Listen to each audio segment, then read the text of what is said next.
Uy! Putik! Sorry. Madalis. Nagulat ako dun ah.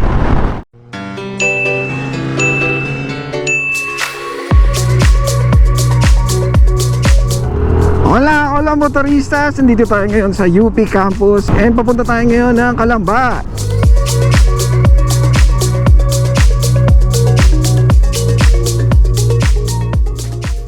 So, kung nakita nyo yung post ko, alam nyo na kumuha ulit tayo ng isang NMAX.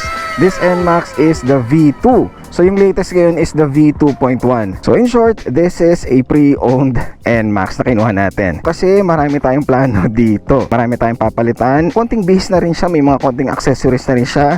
Bonus points na lang yun. Anyway, so magpapalit tayo ngayon. Para sa akin, isa sa mga pinaka-importanting part ng motor, which is charan, yung sapatos. We are a safety advocate and napaka-importante sa atin ng safety sa kalsada, syempre sa pagra-ride natin. Okay naman yung stock niya, pero syempre kung meron better on the market na pwede mong mabili or mapalit na ipalit dyan, that will give you an extra peace of mind. Yun ang gusto natin syempre.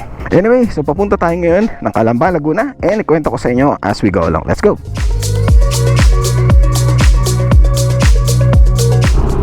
Okay, so nandito tayo ngayon sa Jamboree area. Nakita nyo kanina nandun yung statue nung kamay nung Boy Scout, Boy Scout of the Philippines. Dito yan sa paanan ng Mount Makiling. Kaya kung makikita nyo, forest na forest.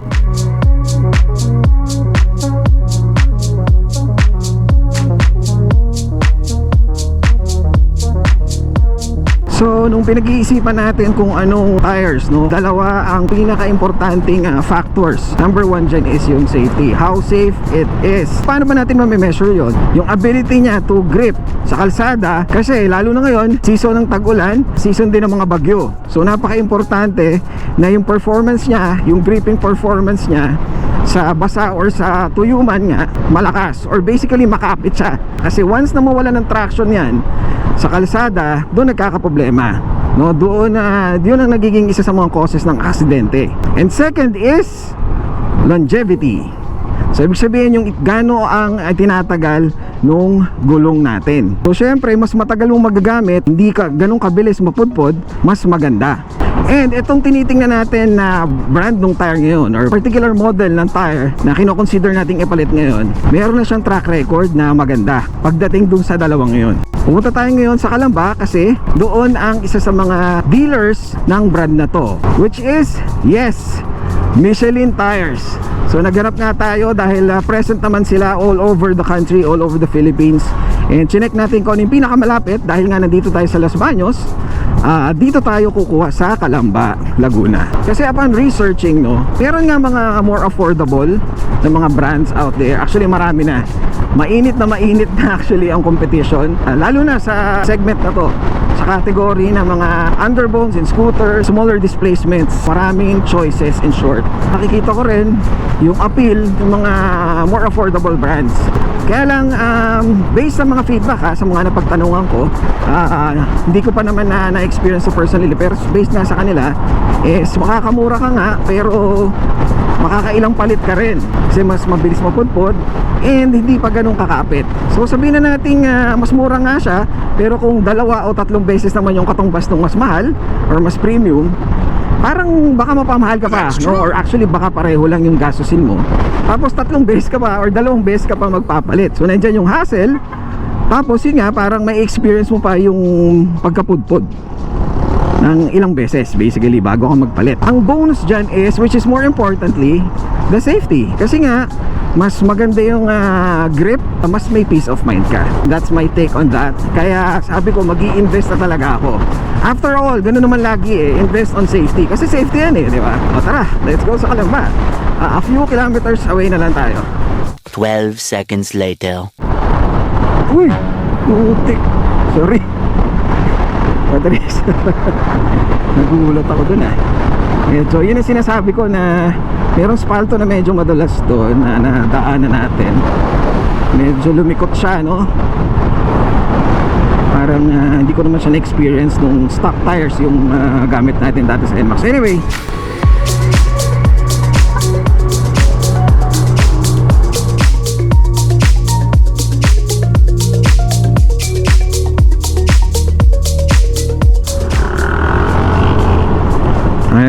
Okay, ito. So, diretso dapat tayo dahil nga one way yan.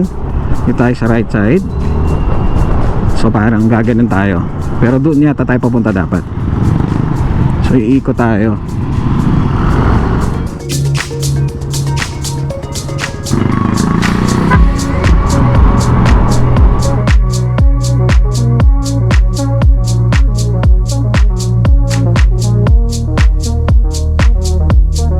And I think malapit-lapit na yon.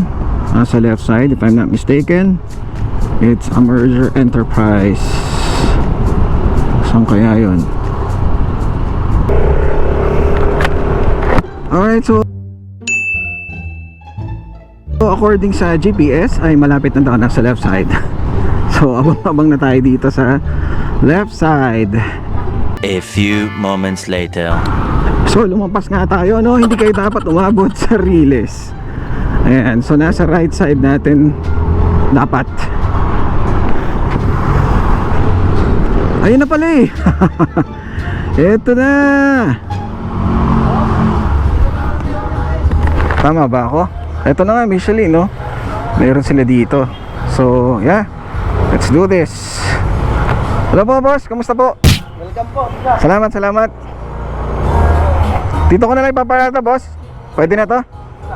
Tama, dito nga ako bumili last time. Tama yun, tama. Anyway, andito na tayo, lumampas na tayo. Yes, bossing. Medyo makapal pa pero gusto ko yung mas makampante ako eh.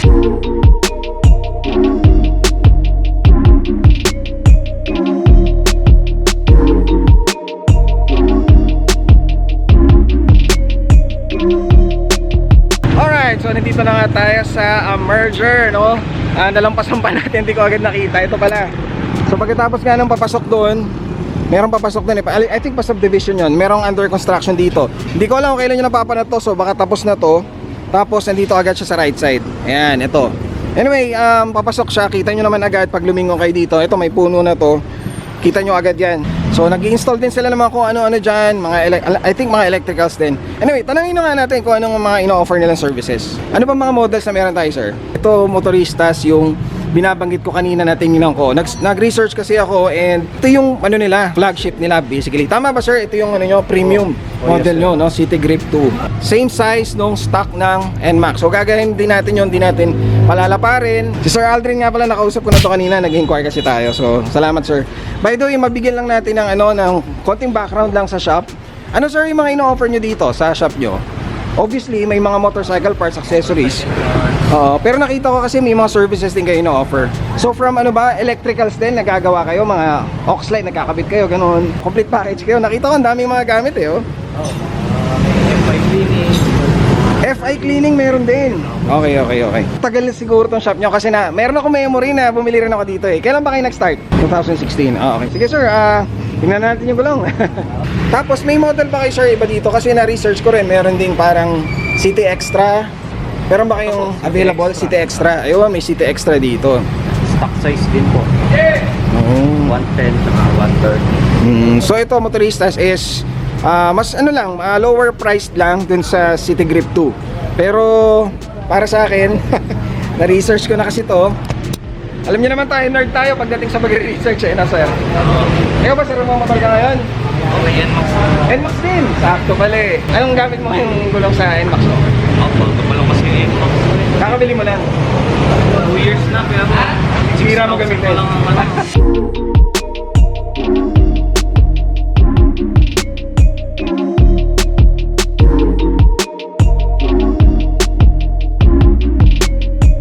Thank you. Alright, salamat. Oh, shout out. Ito yung mga features niya. Itong City Grip 2, silica based siya, no? Silica based compared sa mga carbon black na nakikita natin sa ibang tires. So, ang ibig sabihin lang nun, mas malakas yung grip niya. Mas makapit siya basically. Basa man or tuyo yung kalsada. So, ito kung makikita nyo mga grooves na yan. Ito, shark tooth, sipes. Ito. Makita nyo. Siguro kasi nga may mga parang nakagatan ng shark. Ganun siya. So, itong mga sipes na yan na tinatawag, nagdadagdag yan ng grip. Tumataas yung traction ng pag lumapat yan sa kalsada, mas tumataas yung grip. Now ito naman, itong mga grooves na to, kita nyo to. Ito naman pag lumapat yan sa, for example, sa paddle lang sa tubig, pag umuulan, syempre may tubig yung kalsada, dito dumadaan yung tubig paalis ng gulong. So pagdaan nito, yung water is napupush away dito sa grooves na to. So the less water na may contact sa kalsada, mas mataas syempre yung grip. Yan yung features niya. So yun din yung reason kung bakit ito yung napili ko. Itong sides na to, reinforced din yan. Itong part na to, matibay din yan. And also pierce resistant din siya. So alam niyo yung mga pako-pako, mga screw, hindi yan basta-basta tumatagos dito. Ito, particular ako dito kasi na-flatan ako dati. Panay ang repair namin dito, yung pala yung butas nandito. So kung mas matibay itong walls na to, side walls, mas maganda, no? So kahit tumagos dito, parang yung nangyari sa GS ko, tumagos dito, pero hindi siya tumagos dito or hindi niya na-damage tong side na to. Kasi kapag ito ang na-damage, babay na. Babay tires. Okay?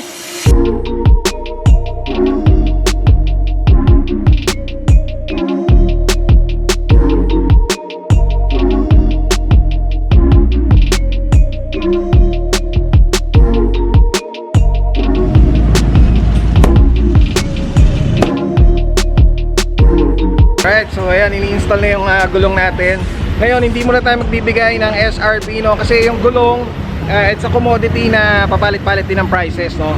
So, para din to manage din yung expectations nyo, baka kasi mamaya mapapanood nyo to after a few months already, bago na yung presyo. So, I'm not gonna give you any particular pricing muna ngayon. Pero masasabi ko lang is binigyan tayo ng discount, no? Kasi, well, actually, naka-promo naman talaga siya. So yeah, if you want a good deal, pwede nyo bisitahin dito, mag-inquire kayo agad kung anong available. Okay? So sakto motorista, nakita natin na yung brake pads natin ay papalitin natin. Pinapalitan na rin natin ito. Buti meron silang stock kasi mahaba ang pabiyahin natin, so dapat safe talaga. Okay, so tapos na natin pa-install. Ito na City Grip 2 natin sa ating NMAX. Ayan, ito rin sa kabila. So buti na papalitan na agad natin ng brake pads para safe na safe tayo. Okay, so babalik tayo definitely dito para sa may ibang mga parts. Salamat ulit mga boss. Thank you, thank you.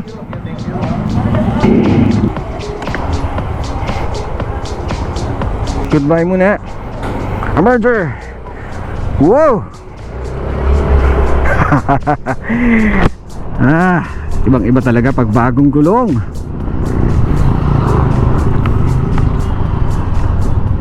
Grabe, no exaggeration, no, motoristas. Iba yung kapit eh. Nagsisimula na yung clock. Ngayon is 12,572 kilometers na yung odometer natin, motoristas, ha. Kasi dyan magsisimula yung journey natin dito sa gulong na to. So tandaan nyo yan, tandaan natin. Magbibigay ako ng update basically kung ilang kilometers na siya so far at a particular sabihin nating condition ng gulong ngayon. Halimbawa 50% tread life na sa upon observation, i-update ko kayo sa mileage. And then kapag papalitin na din, ganun din para ma-compute natin yung range na, di ba? And masubukan natin mismo, tayo mismo maka-experience gaano kalayo ang inaabot ng City Grip 2. Alright? Sige, biyahin na muna tayo.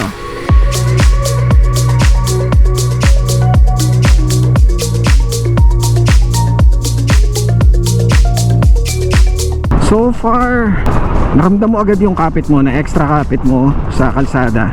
So kahit may mga biglaang ganyan, may confidence ka, no?